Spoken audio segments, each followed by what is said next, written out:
every single day, like I've always done and always will. Passing these bills over the floor, making yet another stand for New York. Welcome to this week's edition of New York Now. I'm Dan Clark.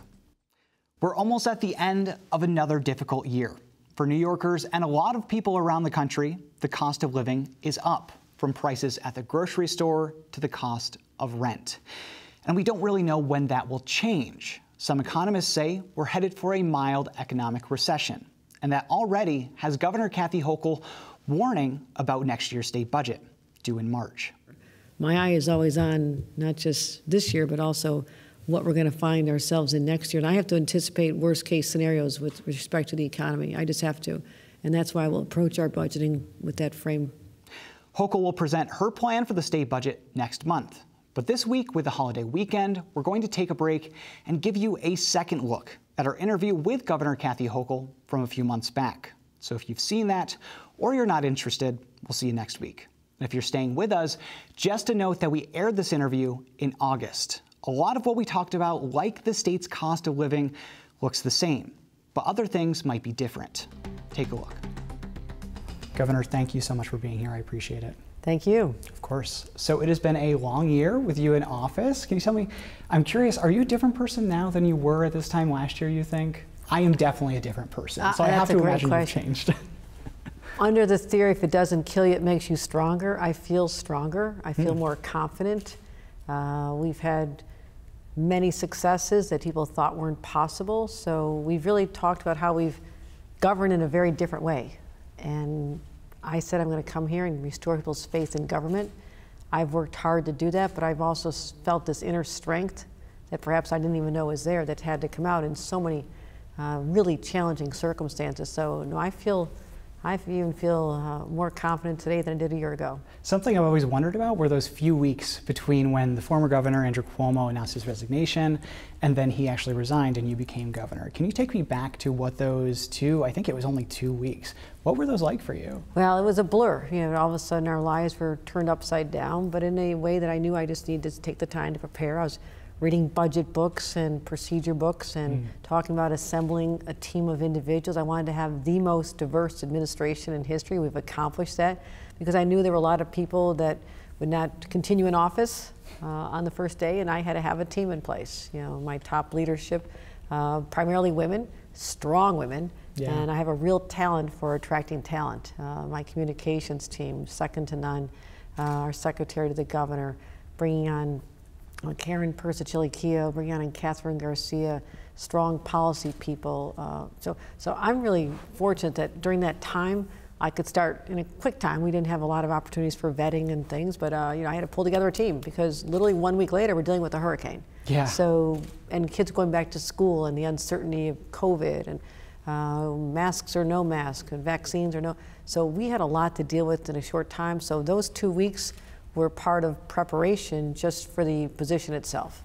You know, you're right, a week in, Ida hit New York. We're coming right up on the anniversary. Take me through that response for you. It was the first really major thing you had to deal with as governor, and it was a tragic event. And I know you went right down into Brooklyn and Queens, I think the day after. We did. We were there immediately. This community, it was emotionally heartbreaking. You know, you walk in and you see this people who've been living in really substandard conditions in basement dwellings because that's all they could afford. And the water, raging waters came down a street and just, the water was up to the ceiling and people were drowning in their homes. And talked to one man who just escaped by, you know, breaking through his windows and he almost got stuck and he would have drowned. So it was emotional, but I also knew I couldn't dwell in my own feelings. I mean, my feeling strong empathy for people, but I had to jump into action. Yeah. They needed to see that I was a leader who could bring in the resources. Okay, federal government, what are you doing? FEMA, my state team, how we just lift people out of this. And what I also saw was that I met everybody who lived in an area. They were devastated, and I think they thought everyone just shows up, you know, and the president's there and the cameras are there. And I could see in their eyes that they didn't trust that we'd really be back to help them. So I went back the next day, just by myself, or just a couple of the local leaders, no cameras. Yeah. And then I also went back a third day. I had to show them that I'm in this for the long haul, that we are here to help you, we mean that sincerely, and I could see sort of a trust in their eyes, that they knew they had a leader now who really would look out for them. So that was a real defining moment in the literally the first week, that set us on a path to say we have to restore faith in government, and a lot of it's just showing up and saying, I'm here to help you, I'm going to get you out of this. So it was a challenging situation, but we rose to it, and I'll be back there again shortly to see how people are doing, making sure that their lives are better 1 year later. You know, tell me how that reflects on your personal governing style. I've known you since you were lieutenant governor. You seem to have a personal touch with people that other lawmakers and elected officials don't always have. How important is that to you? It's everything. It's everything. I grew up in a household with a mother who taught me empathy. She had a very difficult childhood, and she could have gone, you know, being abandoned, and alcoholic father, an abusive father, and all these other things. Mother died when she was young. She had to raise younger kids. She could have been hardened by that experience, but it made her more caring about other people. And I learned that at a young age as a child, going into the homes of people who lived in great poverty, even though we didn't have much. And so I've always been that kind of person where I draw energy from other people. I seek them out. I go to where they are. And if they're in trouble or in stress or feeling worried about, you know, crime in their neighborhood, I'm showing up and saying, I've got your back, I'm helping you. So that's who I'll always be. I am most unhappy in this job, sitting behind a desk. You know, we had a lot to do during the budget process, had to stay in Albany for many, many weeks, and we have our responsibilities. But once the end of session came and I could, you know, walk around, sit in the Jackson Heights diner the other night, or go to the Troy farmer's market with a new grandbaby a couple weeks ago. Or, I didn't know you were there. This is my favorite farmer's market. It's fabulous. Yeah, I was pushing the baby around the stroller. I was showing her off to everybody. So, and I've been back in Buffalo many times because of the devastation my hometown went through with the slaughter, the massacre of people innocent in a grocery store. So I believe in showing up. You show up with people and resources on your side, and you do it again and again and again. And that's how we build that trust, and I'll always do that. You've done a lot of that over the past year. What do you see as your defining moment? What do you want people to take away from the last year to associate with you? There's been a lot between Omicron, the budget, state of the state, as you said, the awful shooting in Buffalo. A lot has happened. All those combined, but also just in the final weeks of the legislative session and the Supreme Court decision. You know, really having to stand up and be a voice, not just for our state, but nationally, and say that we are going to stand up, protect the rights of women to have an abortion or the right to choose, and not have government mandated pregnancies, which is the outcome in so many states where you see now 1 out of 3 women are living in a state that's hostile to their rights. So I need to stand up on that issue, but also on guns. You know, we do have a gun crisis. I have worked with the state police to bring together resources. Nowhere else in the country do we have 9 states that I brought together and said, you work together, you start sharing data. And this week, the head of ATF for the country is coming to New York to see how we did this, how we've gotten thousands of guns off the streets. So those are areas where it's not one example, but it's also saying, we got a problem, I'm gonna solve it. You know, I was on a Zoom call with everybody in Rochester talking about their spike in crime and how 3 weeks ago I gathered everyone, I said we're doing things differently, crime's starting to head down. And maybe that's the trend, maybe it's not, but I've got my hands on all this.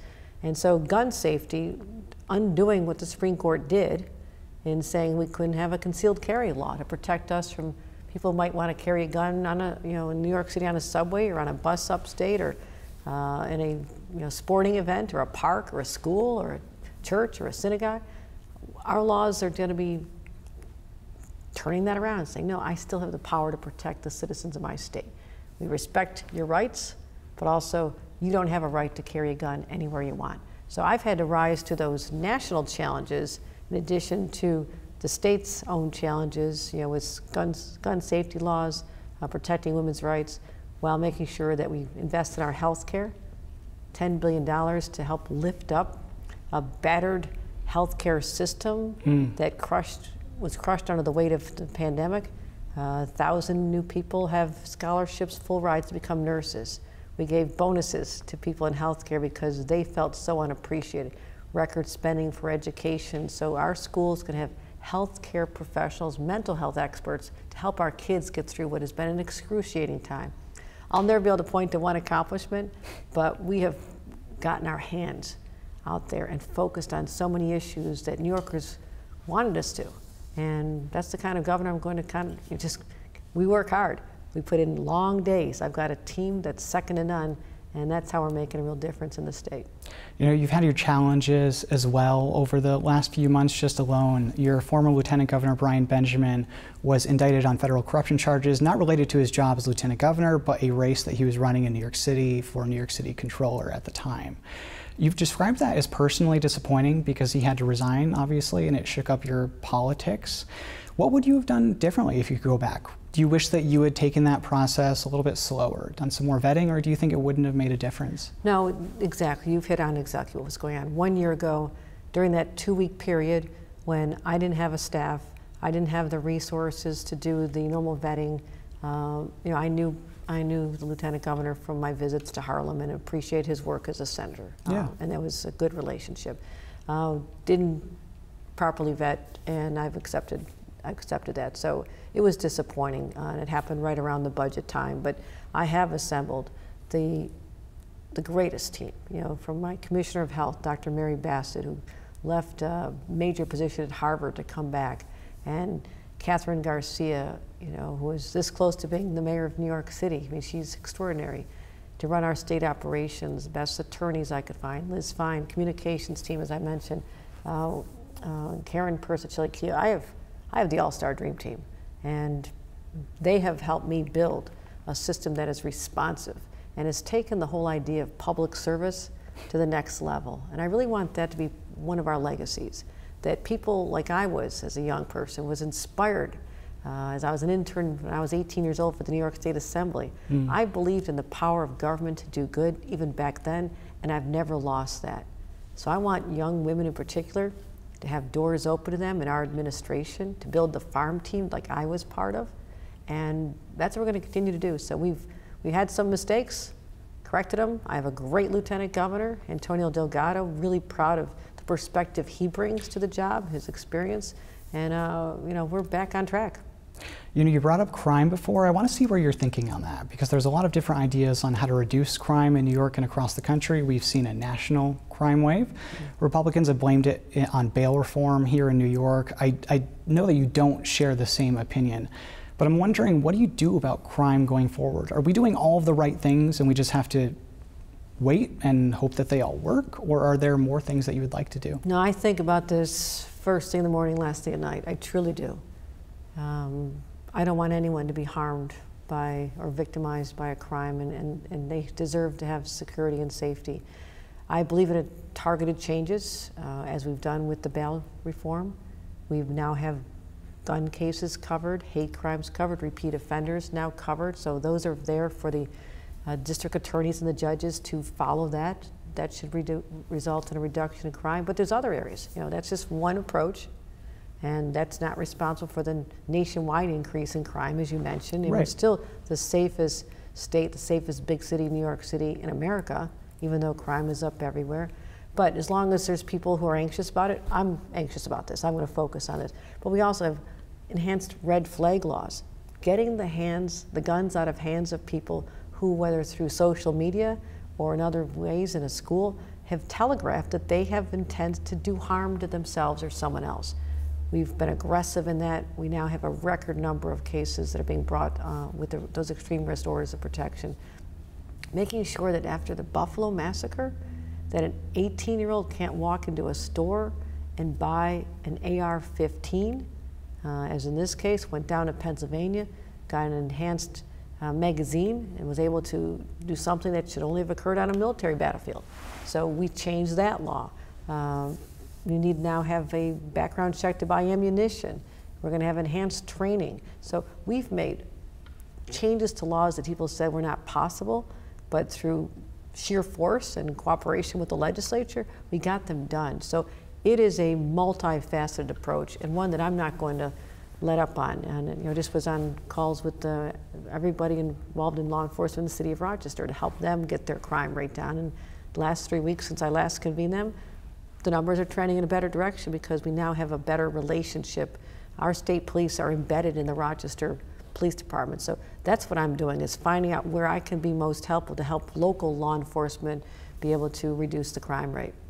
You know, Republicans have really placed all the blame for the crime problem on Democrats. How much of this do you think is political? So you mentioned before that you may think that judges and prosecutors aren't using the tools, all the tools that they have, effectively. How do we change that? Is it just about the more training that you've mentioned as well? Or how do we make sure that these laws are being followed in a way that they were intended? You know, you're absolutely right about Republicans trying to politicize this, because when it comes to smart gun safety legislation, they oppose it. So how do you say you're trying to stop crime, and yet you oppose, verbally said you would not support our enhancements to the red flag laws? You oppose our efforts to restrict who can carry a concealed carry weapon. I mean, how does that match up? Most serious crimes are being committed with guns, with illegal guns from another state. So that's inconsistent right there. That shows that they are just politicizing something because they can, but people need to say, what are you doing about guns? Guns are the ones that are killing people with guns.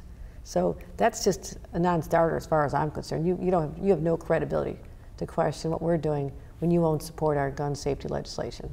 I also feel like this is one of those issues, the bail reform issue, that the public doesn't really understand as much as we do. We read these bills, we talk about it every day, it seems, and everything just seems to be kind of jumbled in this political mess on television through ads, online through ads. So that brings up my point of your first full term, looking next year. You have an election in November for the governorship. It'd be your first full term in office. Tell me what's at the top of your accomplishments list. What do you want to get done while you're there? Right. And we'll continue to focus on public safety.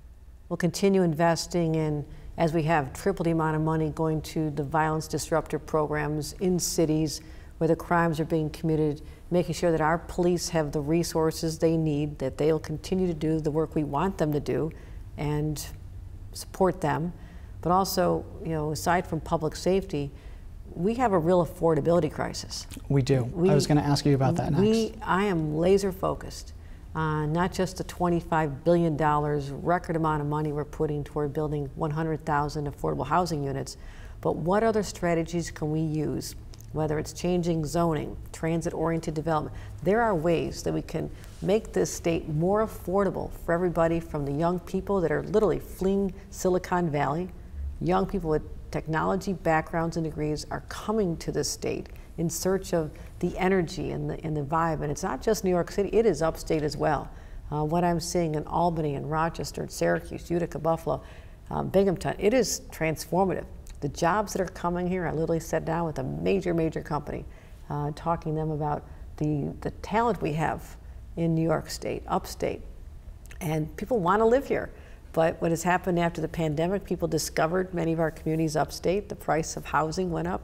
And I want people to be able to have the joy of home ownership. That's how you build wealth. So we're focusing on more strategies, and I already announced some, but we'll continue to announce more strategies to give first-time home buyers an extra lift and to make it easier for them. So that'll be one of our top positions, as well as continuing to stabilize the healthcare industry. I said I want to increase the healthcare workforce by 20% in 5 years. Now it's down to 4 years. So we have to continue focusing on stabilizing that, as well as focusing on education. The kids who were hit so hard by the pandemic, we need to give them a good education, but also probably mental health services where many wouldn't have needed it before. But let's take the stigma away. Your child's struggling, that's okay. A lot of kids are struggling. And we have to start investing in helping get them through the trauma that they just experienced with this pandemic. Yeah, I think for everybody. I think everybody after the pandemic is dealing with mental health issues unparalleled. I mean, I just took a month off of work, for example, just because of that reason. You just need to reset a lot of these times. And it's okay. We have to say to people, it's okay, we're all human. Exactly. We've been through a lot. Exactly. We've been through so much in the past few years. I want to go back to schools for a second. So the state is ending a lot of the COVID restrictions that were in schools to align with CDC guidance. How hard was that a decision for you? Was it easy just seeing the numbers and saying, okay, now we don't have to do this? Or was it a more deliberative process? No, we analyze the numbers nonstop every single day. We're looking at the numbers and the trends, and you know, where we were this time last year, we're in a very good place. And all of a sudden, kids are back in school, people back indoors, the numbers started going up, and then they started coming down, and we're thinking by by November, we're in good shape. And then the end of November, Omicron shows up. And we were the first state to really take that seriously. You know, we started amassing, testing kits. We had more test kits in the state of New York than probably the entire country, because I knew we had to do this, because my fear was that this would spread and kids wouldn't be back to school in January. I had to make sure that kids stayed in school. So we're very experienced now in what to look for. Yeah. So those restrictions, because of the availability of the test kits, realizing that the data is showing what's really causing the virus to spread, and it's not spreading in schools. So why not take away some of those, the stressors that are associated with reminding people that we've been through a pandemic. When you don't need to, we won't. When we need to put in restrictions, we will. So I don't want to be just continuing things because they've been there. But I've said to everybody, if we see a trend, numbers start going up, we're going to talk about things differently. But right now, I'm empowering New Yorkers. Make sure you're vaccinated. Get your kids vaccinated. Be smart about it. Protect yourself. And if more boosters come out, be first in line. Get them. And I'll always make sure we have supply. That's what I have to continue doing, is that I don't ever want to have supply chain shortages when it comes to protecting the health of New Yorkers. The Omicron booster is going to be coming out here in the next few weeks. Hopefully, fingers crossed. Are we ready for that? Yes. Again, we have to take what the federal government gives us. So there's always some sort of more demand than supply initially, but we have the exact opposite now. If you want to get a vaccine, something that was scarce a year ago, you can get them on street corners. I mean, they're everywhere. And really, everybody should be doing this, because this is going to be around for a while. And our hospitalizations are down. We still lost 25 people to COVID in our state yesterday, but we're definitely in a better place. But we're in a far better place if we can get more people vaccinated. Right, exactly. It's hard to think that we're in a better place when you see those deaths every day. I mean, you're looking at this data every day. Yes. I skip some days. How does that weigh on you? I have to do this. I'm the governor of New York. Yeah. I'm responsible for the public health and safety of everyone who calls himself a New Yorker. I take that very seriously. Is it hard? It's my job. I have to do this. And I embrace it. It's an absolute honor to be the governor. And yes, there's a certain weight that's on your shoulders, but I lean into it. This is not for the faint of heart. I run into this and say, I can do this. People need to believe. They need to know that their governor has got their back. We're just about out of time. I need to ask you about this because I love following legal news in New York. It's one of my passions. You're going to have the chance to pick a new chief judge here in the next few months. What kind of person are you looking for? Some people really want you to pick somebody with experience in public defense versus prosecution. Do you have any idea of the person that you're looking for? There will be no litmus test. No one will be disqualified because of their particular background, whether they were a public defender, whether they were a prosecutor, whether they were an existing judge, whether they're an academic or someone from the private sector. What I'm looking for is the opportunity to build this court to honor the legacy of the past, when Supreme Court justices used to be taken from the New York State Court of Appeals. Yeah. I want a true jurist, someone who has demonstrated the ability to weigh both sides of an issue and come down and do what's best for the people of our state. I have to caution everyone that I don't have a chance to pick anyone I want. Right. There is a screening process, and obviously the people on the screening committee were selected before I became governor. Yeah. So there's that dynamic, but also they will narrow it down to 7 people, and then I select among the 7. But my expectations are clear. There are no disqualifiers on anyone's past professional background, despite what people may be asking for. I won't do that. I deserve to have the very best. Do you want to pick somebody who's already on the court to fill that job, or does it matter? I will be looking at everybody. Well, looking at the 7. Yeah. I look at 7 people.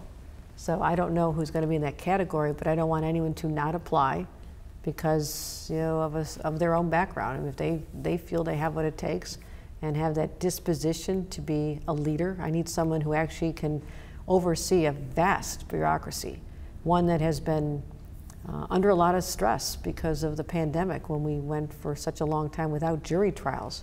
one of the reasons there's people out there who've been accused of a crime and perhaps recommitting crimes is that they're waiting a trial that's taking years to happen because nothing happened during the pandemic. So there's a lot to rebuild there. So this has to be a person who has a vision for stabilizing, but then also lifting up the entire system to make it worthy of the name of the New York State Court of Appeals. It's going to be really interesting. Maybe for me, maybe not for everybody, but I like it. It's interesting. It's important when you see the weight of the decisions that they have before them, and they do directly affect the lives of New Yorkers. This is very important. Absolutely. We are out of time. Governor Kathy Hochul, thank you so much for sitting down with us this week. Thank you, Dan.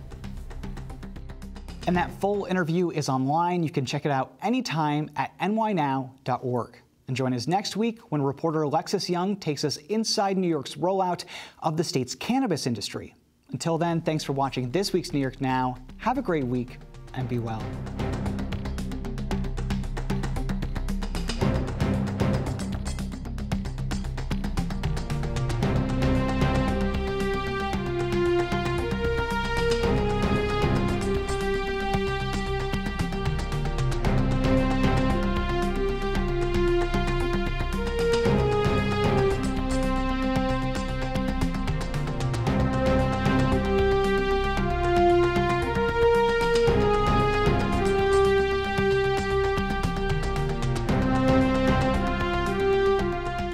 Funding for New York Now is provided by WMHT,